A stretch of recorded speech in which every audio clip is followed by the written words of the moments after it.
奥德利夫人的秘密，玛丽伊丽莎白布雷登，第2卷，第1章。书上的题词。奥德利先生从桌旁站起身，走到存放他撰写的关于乔治·托尔博伊斯材料的柜子前。他用钥匙打开柜门，从标有重要字样的格子里取出文件，然后坐在书桌旁开始书写。他在文件中增添了几个段落，像之前一样仔细地编上序号。上帝保佑我们，他有一次低声说，这份从未有其他律师见过的文件，会是我的第一个案子吗？他写了大约半个小时，然后把文件放回格子里，锁上了柜子。接着，他拿起一支蜡烛，走进存放着他的旅行箱和乔治·托尔博伊斯旅行箱的房间。他从口袋里掏出一串钥匙，逐个尝试。那个旧而磨损的箱子用的是普通锁，试到第5把钥匙时，锁便轻易地转动了。没有人需要费力撬开这把锁，罗伯特一边说，一边掀开了箱盖。他慢慢地清空箱子，一件一件地取出物品，小心翼翼地放在身旁的椅子上。他对待每一件物品都带着一种恭敬的温柔，仿佛在抬起他失踪朋友的遗体。他把那些丧服一件件仔细叠好，放在椅子上。他找到了旧的海泡石烟斗，在巴黎买的，沾满污渍、皱巴巴的手套，旧的戏票，上面用大字印着早已逝去演员的名字，旧的香水瓶，依然散发着果实香水的芬芳，一小叠叠放整齐的信件，每叠都标明了寄信人的名字，旧的简报，还有一小堆磨损严重、几乎散架的书，每一本都像一副扑克牌一样，在罗伯特不经意的手中就会散成一页页的。但在所有这些曾经有过特定用途的无用之物中，罗伯特·奥德利徒劳地寻找着他想要找到的东西。他失踪的朋友已故妻子海伦·托尔博伊斯写给他的那捆信件，他曾听乔治提起过这些信。他甚至亲眼见过乔治用前进的手整理那些褪色的纸张，也见过他把它们用一根同样褪色的曾属于海伦的丝带仔细系好，放在箱子里的丧服之间。后来他是否把它们取了出来，或者在他失踪后是否有其他人动过它们，这都不得而知，但可以肯定的是，它们现在不见了。罗伯特·奥德利疲惫地叹了口气，把物品一件件放回空箱子里，顺序和他取出来时一样。他手里拿着那一小堆破旧的书，犹豫了片刻。我要留下它们，他低声说，也许能找到一些有用的东西。乔治的书籍收藏算不上什么精彩的文学作品，有一本旧的希腊文圣经和伊顿公学的拉丁文法书，一本关于剑术的法文小册子，一本奇特的汤姆·琼斯，其中一个硬皮封面只靠一根线连着，拜伦的《唐璜》，用一种糟糕透顶的字体印刷，想必是为了眼科医生和眼镜商的利益而发明的。还有一本厚厚的书，封面是褪色的金色和深红色。罗伯特·奥德利合上箱子，把书夹在胳膊下。他回到客厅时，马洛尼夫人正在收拾他吃剩的食物。他把书放在壁炉旁的小桌上，耐心地等待房东太太做完她的工作。他甚至没有心情从海泡石烟斗中寻求慰藉。头顶书架上那些泛黄的小说，在他看来既陈旧又无用。于是他打开了一本巴尔扎克的书，但他叔叔妻子的金色卷发在他眼前舞动闪烁，笼罩在一片耀眼的薄雾之中，如同《驴皮记》中那些玄妙的恶作剧，以及《贝夷》中那些可怕的社会悲剧。书从他手中滑落，他疲惫地坐着，看着马洛尼夫人清理壁炉里的灰烬，往火里添柴，拉上深色的锦缎窗帘，并满足金丝雀们简单的需求。他在律师不用的办公室里戴上帽子，然后向他的雇主道了晚安。当爱尔兰女人关上门后，罗伯特不耐烦地从椅子上站起来，在房间里踱来踱去。我为什么要继续做这件事？他说。当我知道他一步一步地，日复一日地，时时刻刻地，把我引向那个我最应该避免的结论。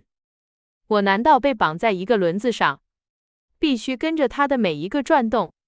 任由他把我带到任何地方吗？或者我难道可以坐在这里，说，我已经尽了我对失踪朋友的责任，我已经耐心地寻找过他，但我的努力都白费了。这能算作辩解吗？我放下我一直在打造的这条锁链，一环扣一环，是正当的吗？还是我必须继续在这条宿命的锁链上增加新的环节，直到最后一个铆钉就位，圆环完成？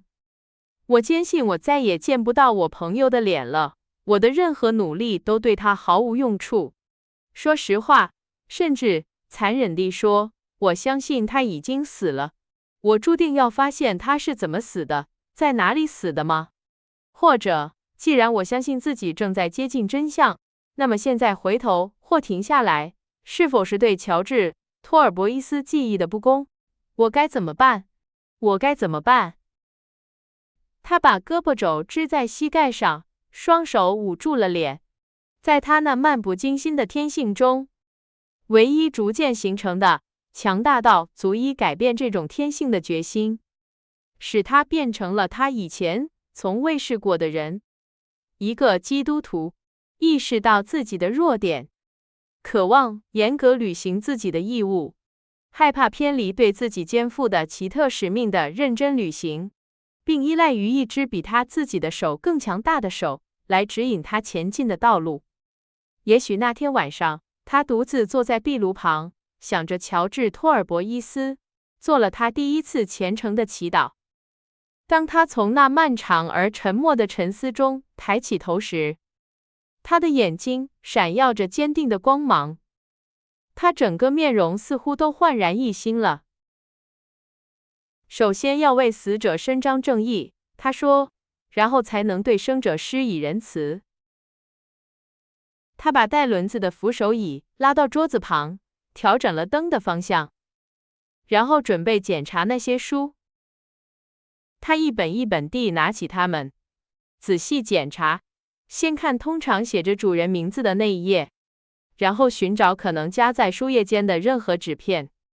在伊顿拉丁文法书的第一页上，用拘谨的学院派字体写着托尔博伊斯少爷的名字。那本法文小册子的封面上，用铅笔潦草地写着一个大大的不成形的 G.T.， 那是乔治的笔记。汤姆·琼斯是从书摊上买来的，上面有一段题词，日期是1788年3月14日，写着这本书是詹姆斯·安德利先生对他忠实的仆人托马斯·斯克罗顿先生的敬意。唐璜和圣经没有任何题词。罗伯特·奥德利松了一口气，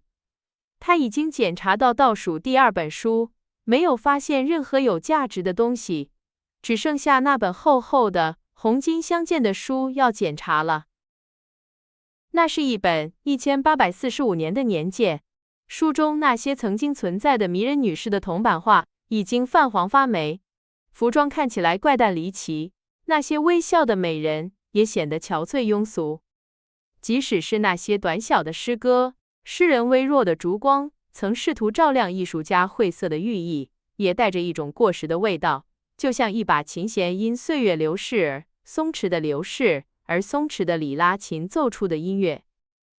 罗伯特·奥德利没有停下来阅读这些平庸的作品，他飞快地翻着书页，寻找任何笔记或用作书签的信件。他只找到了一绺金色的头发，那种只有在孩子头上才能看到的颜色，一绺像葡萄藤卷须一样自然卷曲的金发。